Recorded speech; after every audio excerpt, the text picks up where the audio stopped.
안녕하세요. 프리니 김태린과 함께하는 승부 예측의 버프를 더하다! 승부 예측 버프쇼! 여기가 승부처입니다. 오늘 분석할 경기들은 22일 밤과 23일 새벽에 치러질 C조와 D조의 경기들을 분석해보려고 합니다. 먼저 C조 첫 번째 경기, 메시의 아르헨티나와 중동의 강호 사우디의 맞대결이네요. 먼저 아르헨티나의 최근 분위기는 어떤가요? 아르헨티나는 최근 공식전 26경기 무패를 기록하고 있으며 메시를 중심으로 팀의 결속력이 굉장히 단단한 상황입니다. 최근 아랍에미리트와의 평가전에서도 5대0 대승을 거뒀고 스칼로니 감독의 수비를 단단히 한 실리 축구가 팀에 잘 녹아든 모양새입니다. 메시에 대한 의존도를 줄이고 디마리아, 라우타로 마르티네스 등 다른 선수들이 스탯을 쌓고 있다는 점도 굉장히 긍정적인 상황이죠. 로셀소가 부상으로 빠지면서 왼쪽에서의 공격 작업이 다소 무뎌졌지만 그럼에도 아르헨티나의 최근 경기력은 굉장히 좋은 편입니다. 네, 아시아, 중동의 강호 사우디죠? 네, 사우디아라비아는 아시아 최종 예선에서 일본, 호주를 제치고 조 1위로 월드컵 진출에 성공했고 개최지 카타르와 인접해 있기 때문에 사실상 홈에서 경기를 치른다고 봐도 무방할 것 같습니다. 모든 선수들이 사우디 리그에 소속되어 있고 2002년 월드컵에서 우리나라가 했던 것처럼 합숙 훈련까지 시행하고 있어 조직력 면에서는 굉장히 우수하다고 평가를 받고 있습니다. 2000년생 신의 공격수 알브라이 칸은 최종 예선에서 중요한 3골을 기록하며 사우디 공격의 핵심으로 떠오르고 있습니다. 네, 사우디가 아무리 아시아의 강호고 카타르와 인접해 홈경기나 다름없다고 해도 아르헨티나를 넘어서긴 어렵지 않을까요? 네, 맞습니다. 사우디가 사실상 홈에서 경기한다는 이점이 있지만 전력상 아르헨티나가 월등히 앞서고 사우디가 그동안 출전한 월드컵에서 대량 실전 경기가 최소한 한 경기는 나왔다는 점을 고려한다면 아르헨티나의 대승이 예상되는 경기입니다. 네, 이변 없이 아르헨티나의 대승을 예상하셨네요. D조의 첫 번째 경기, 북유럽 강호 덴마크와 아프리카의 복병 튀니지의 맞대결이죠. 먼저 북유럽 강호 덴마크를 먼저 살펴볼까요? 네, 덴마크는 최근 네이션스 리그 A에서 프랑스를 2번이나 잡아내는 등 그룹 1에서 2위를 기록하며 좋은 성적을 기록했습니다. 덴마크는 단단한 수비, 미드필드 진을 바탕으로 매우 조직적인 팀으로 잘 갖춰진 팀입니다. 크리스탈 팰리스에서 뛰고 있는 안데르센과 바르셀로나에서 뛰고 있는 크리스텐센이 수비의 중심을 잡고 있고 토트넘의 호이비에르, 세비야의 델라이미가 중원의 단단함을 담당하고 있습니다. 게다가 심장마비에서 돌아온 기적의 사나이 에릭센이 자신의 킥의 재능을 유감없이 발휘하고 있습니다. 다만 공격진의 무게감은 상대적으로 떨어지는 것이 문제인데요. 올센과 담스고르, 공격진은 아직까지 검증이 좀 필요합니다. 또한 브루스웨이트, 폴센, 돌베르 등 누가 나와도 스트라이커에 아쉬움이 남는 팀입니다. 네, 아프리카의 복병 튀니지는 어떤가요? 네, 튀니지는 지난 1월 부임한 잘렉 카드리 감독이 5승 2무 1패라는 좋은 성적을 거두며 팀을 아주 잘 이끌어 나가고 있습니다. 한 번의 패배도 강팀 브라질을 상대했고 일본, 칠레를 상대로도 클린시트 승리를 따낼 정도로 실력이 있는 팀입니다. 주요 선수로는 켈린의 4시즌째 뛰고 있는 엘리에스 스키리 선수가 핵심인데요. 15경기 중 14경기에 선발 출장하며 부동의 주전이며 중원 장악, 기회 창출에서 모두 강점을 보이고 있는 만능형 선수입니다. 공격진의 에이스는 지난 시즌 강등팀 생트티엔에 뛰며 10골을 기록한 와비 카즈리입니다. 이번 시즌 몽펠리에서 팀을 옮겨 여전히 리그왕에서 활약하고 있습니다.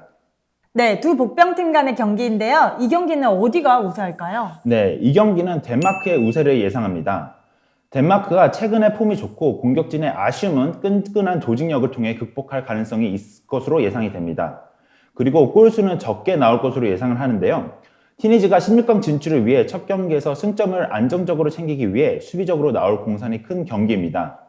반면 덴마크의 공격력은 대단한 편이 아니기에 적은 점수차로 덴마크의 승리를 예상해봅니다. 네, 수비적인 경기가 예상되면서 덴마크의 승리를 예상하셨네요. C조의 두 번째 경기, 북중미의 절대 강자 멕시코와 동유럽의 강호 폴란드의 맞대결이죠. 먼저 16강 진출의 끝판왕 멕시코의 경기를 살펴볼까요?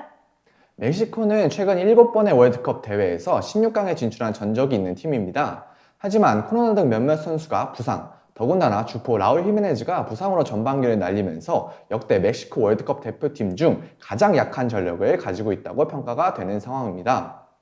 마르티노 감독도 전술적으로 비판을 받고 있어 멕시코 입장에서는 16강 DNA를 살리는 것이 급선무인 것 같습니다. 네, 레반도프스키의 폴란드 어떤 팀인가요? 네, 폴란드는 플레이오프를 거쳐 스웨덴을 꺾고 월드컵에 진출했습니다. 올해 1월에 감독이 바뀐 이후 늪축구를 보여주며 전력이 강한 팀들에게는 패배를 하지만 비슷한 팀들에게는 우세한 성적을 보이며 의외의 성과를 내고 있죠. 하지만 본선만 가면 나빠지는 경기력이나 지나친 레반도프스키 의존증을 줄이는 것이 폴란드의 과제입니다. 나폴리에서 폼이 올라온 지엘린스키 등이 레반도프스키의 부담을 덜는 것이 매우 중요해 보이네요. 네, 비등비등한 두 팀의 대결인데요. 결과는 어떻게 나올까요? 폴란드가 전력상 비슷한 상대팀들을 늪에 빠뜨려 경기를 루즈하게 만든다는 점을 고려했을 때 이러한 상황에서는 폴란드가 우세했기 때문에 폴란드의 1점 차 승리를 예상합니다.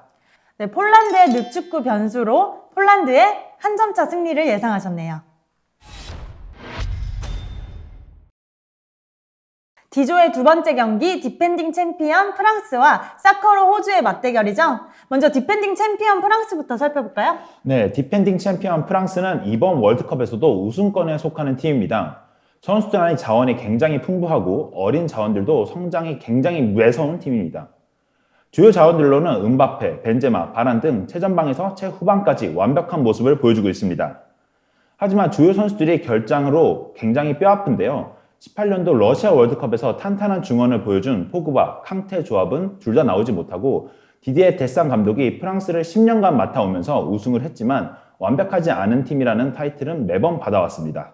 네, 호주는 엄청 힘들게 월드컵에 승선을 했는데요. 네, 호주는 대륙간 플레이오프에서 승부차기를 통해 카타르행을 확정지었습니다. 그레이엄 아놀드 감독은 월드컵 예선에서 중국과 오만을 상대로도 승리를 따내지 못하면서 경질 위기에 직면했지만 대륙간 플레이오프에서는 선수들에게 각 소수팀에서 맡고 있는 것과 비슷한 역할을 부여하면서 현실적인 선택을 하면서 조직력을 끌어올렸습니다. 주요 선수로는 헬로스 베로나에서 뛰고 있는 훌루스티치가 에이스라고 볼 수 있습니다. 하필 소속팀에서 부상을 입으면서 이번 경기에 출전할지는 미지수입니다. 네, 압도적인 스쿼드 차이가 보이는데요. 이번 경기는 어떻게 될까요? 네, 이번 경기는 프랑스의 압도적인 2점 차 이상 승리를 예상해봅니다. 프랑스에게는 월드컵 저주인 디펜딩 챔피언은 다음 월드컵에서 죽순다 말고는 패배할 이유가 없습니다.